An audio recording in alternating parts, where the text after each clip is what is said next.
Right, okay. So we're in the final story of this season. I can't remember what season we're on, to be honest, but there we go. So I'd convinced myself that this was written by Robert Holmes. And it's not. It's by Eric Howard. And this is just one of the strangest Doctor Who stories I can remember, to be honest. And it's one of the sort of boldest stepping outside of the norm of Doctor Who. So if you think back over the last however long, we've had a number of stories that, have not... Doctor Who by numbers seems a bit cruel, but let's just pick it apart. Time Lash is a very Doctor Who-y story. Whatever your take on some of the nuances of it, in essence, Land on the Planet, this, that, and the other, whatever. Nothing too groundbreaking there. Celebrity Historical, which, as Sandifer pointed out to me last night, is... We feel it's commonplace now, but in actual fact, it wasn't that regular a thing. So, maybe that we should mark that as being a bit different. But anyway. Then we've had a massive continuity fest. So, Attack of the Cybermen, which is basically, a reworking of Tomb and stuff like that. We've got Mark and the Rani. And, what's the new thing in Mark and the Rani? Well, it's just a new Time Lord. It's not, Vengeance on Varos, pushing at the boundaries a bit, and to its own success. Whatevs. This is as weird and as outside the comfort zone of Doctor Who as anything I can remember since probably Kinder. And that's a long time.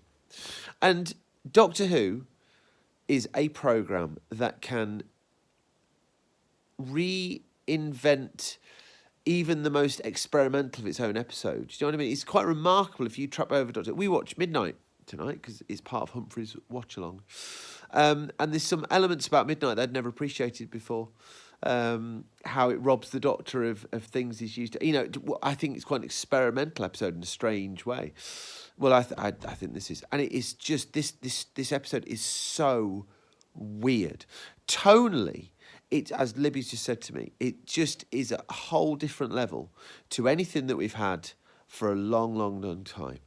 That sort of really bleak humour is I'm going to say astounding, like genuinely. I think that taking the Eric Howard formula and stick it in a funeral home, there is something quite flipping 5 o'clock in the morning decision about that. And that flipping works for me. It really, really works. And then we've got, like I said, I thought it was written by Robert Holmes. So we have so many Robert Holmes double acts in this. Holmes-esque double acts, right? Which is a very Holmesian thing. But it's just so remarkable. Now listen, there is an argument to be said, and I've looked at the first couple of lines of one of the reviews in one of the books that I consult for the lols. There's an argument to be said this isn't a Doctor Who story. Because what we've got so far is the Doctor pushed to the periphery of this, and obviously he's had an interaction with a lovely interaction with the guy who Perry hit with the stick. I mean, that's charming. And let's say again, the flack that Baker gets is completely unjustified. His Doctor and his relationship with Perry is moving in a really positive direction, and there's some real, genuine warmth and nuance to their performances now, especially in stark contrast to some of the just endless bickering in Time Lash, but there we go. But the Doctor's on the periphery of all this and just coming closer and closer to the story, and only now is he really going to get deeply involved. And we've got a sort of Caves of Androzani-esque power play, everybody manoeuvring around each other. And of course, at the heart of that, we've got flipping Davros and the Daleks. Now, if there's ever a character, and I've come to realise that more so than the Master, that can drag the centre of a story away from the Doctor, it's Davros and the Daleks, isn't it? Davros in particular is a focal point, I think. And yeah, there's an argument to say that the Daleks just become minions around him. But I genuinely feel that is a sacrifice worth making, because Davros has this energy to him. Even in Destiny of the Daleks, which, with hindsight, is the worst Davros story, the second Davros story, of course, his presence has an energy, maybe an energy there with hindsight, but that's by the by. So the fact that what we've got here is the Doctor walking into somebody else's story almost, now that is a very Doctor Who thing. Even if the story he's walking into is something I don't think we've ever seen before, and I'm not entirely sure we've ever seen since, it is just so, unsettling, but funny and absurd as well. I mean, it's just so weird, but not weird in a sort of why the chuff is this happening way. It's weird in the sort of way that when Doctor Who gives you a different culture, a different place, or a different environment, and you just are told to accept it from the off. This is the way it is. There's no debating this. This is what it is. Absolutely magnificent. Genuinely magnificent. Superb performances as well. There are more brilliant performances in this story than probably in the entire rest of Colin Baker's, at least this season. Let's not prejudge. But my gosh, what is it about this? Is it because it's a Dalek story? Is it because there's an energy to the script? There is a real quality to this script. And of course, we've got Graham Harper directing. Now, my goodness, some of the directorial flourishes in this are superb. That moment where we move down what presumably is down the floors of Tranquil Repose. Some of the shots with the glass Dalek. I mean, that glass Dalek's wanted to be happening for years, hasn't it?